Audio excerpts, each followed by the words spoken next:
SSC পরীক্ষার চেয়েছি আপনাদের কিছু মেসেজ দেওয়ার জন্য।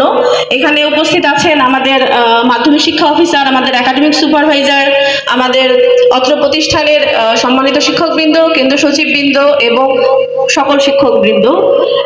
আপনাদের আমি যেটা বলবো যে আমাদের বাবা মায়ের পরেই যদি আমরা চাই বা আমরা ভাবি কাকে সম্মান দিব, সেটা কিন্তু আপনাদের নাম চলে আসবে। আমাদের পিতামাতার পরেই আমাদের কারিগরকে, মানুষ গড়ার কারিগর আপনারা। আমরা যখন প্রস্তুতিমূলক সভা করেছি তখন আমরা কিছু অভিযোগ পেয়েছি।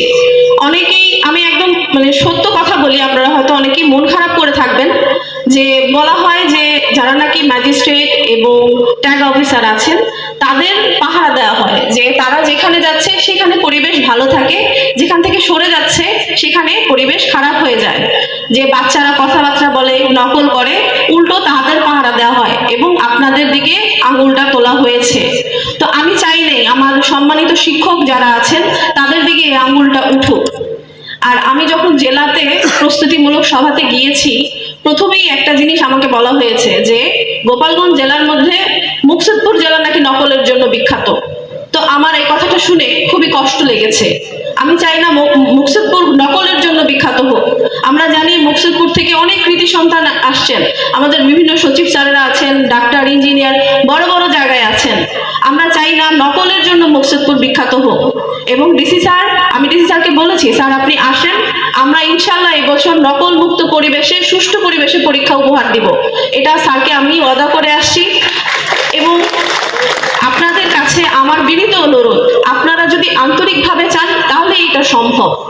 শুধুমাত্র আপনাদের চাইতে হবে, কারণ মূল দায়িত্বটা পালন করবেন আপনারা। আমরা হয়তো মনিটরিং করব, কেন্দ্র সচিব হয়তো মনিটরিং করবে, কিন্তু পক্ষে থাকবেন আপনারা। বাচ্চারা কিভাবে পরীক্ষা দিবে বা পরিবেশটা কেমন হবে এটা কিন্তু নির্ধারণ করবেন আপনারা। তো আপনাদের সকলেই যখন আন্তরিকভাবে চাবেন যে না, এবছর একটু নকল করতে দেওয়া হবে না, কোনো রুমেই না, কোনো পরীক্ষার্থীকেই না, তাহলেই মাত্র এটা সম্ভব। আর প্রিভিয়াস অনেক অভিজ্ঞতার কথা শুনেছি। আমি হয়তো এই পরীক্ষাটা আমার জন্য এই বছর নতুন এখানে, কিন্তু আমি এসিলেন্ট হিসেবে দায়িত্ব পালন করেছি। ওখানে দেখেছি যে এখন নকল তো কাগজে কলমে কম হয়, ডিজিটাল নকল বেশি হয়। মোবাইল নিয়ে আসে, ঘড়ি নিয়ে আসে, ইয়ারফোন নিয়ে আসে, কানের মধ্যে থাকে, এগুলো দিয়ে নকল হয়। এখন আর কাগজে কলমের মধ্যে নকল সীমাবদ্ধ নাই। এক একজনের প্রতিভা অনেক বেশি বিকশিত হয়েছে এই নকল কিভাবে করা যায়, এইদিকে আমরা দেখেছি।